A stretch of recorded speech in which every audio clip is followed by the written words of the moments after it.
Sinabi ng dating kalihim ng Department of National Defense na si Roberto Gonzales na nakamasid ang buong mundo kung kailan at paano muling magkakaisa ang mga Pilipino upang labanan ang lumalalang korupsyon sa bansa. Narito balita ni Almar Forzuelo. Externally, alam ng lahat kung ano nangyayari sa Pilipinas. Dapat tanggapin natin yan. Kaya huwag natin itago.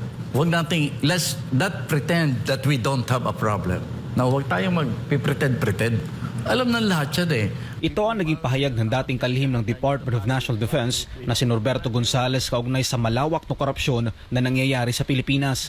Sa eksklusibong panayam ng SB9 News kay Gonzales sa programang Pulso ng Bayan, sinabi nito na alam ng buong international community kung gaano kalubha ang sitwasyon ngayon ng bansa sa kamay ng gobyernong korap. Kung matatandaan sa mga naunang pagdinig patungkol sa maanumalyang flood control projects, tumataginting na 100 billion pesos na halaga ang napunta lang sa 15 kontratista.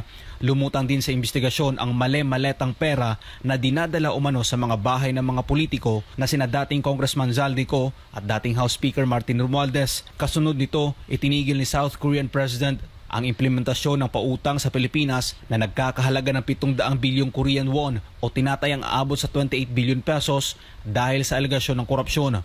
Pero ayon sa Department of Finance, wala daw ganong pautang sa bansa. Iba't ibang grupo na rin ang napahayag na bumabagsak ang ekonomiya ng bansa dahil natatakot ng mamuhunan ang mga foreign investors dito sa Pilipinas at marami pang ibang negatibong epekto ang nararanasan ng mga Pilipino bunsod ng korupsyon.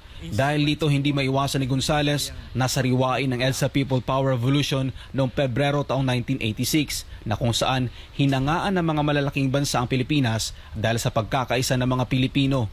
There was a time, no, noong 1986 na hinangaan tayo ng buong daigdig. Kasi hamak mo pagkalakas-lakas na diktador na talagang oppressive, hindi lang simpleng diktador. Tinapos natin ng walang isang linggo eh. Tinapos natin ang problema. At ngayong nahaharap na naman sa malaking hamon ng Pilipinas sa ilalim ng kaparehong pamilya, sinabi ni Gonzales na nanunood ang buong mundo kung papaano muling magkakaisa ang mga Pilipino para lutasin ang problema. Titingnan tayo ulit, ano naman kayong bagong formulang maiisip nito mga Pinoy? Iyan ang iniintay ng ibang bansa, hindi yung takpan natin at pilitin nating maniwala na wala tayong problemang malubha.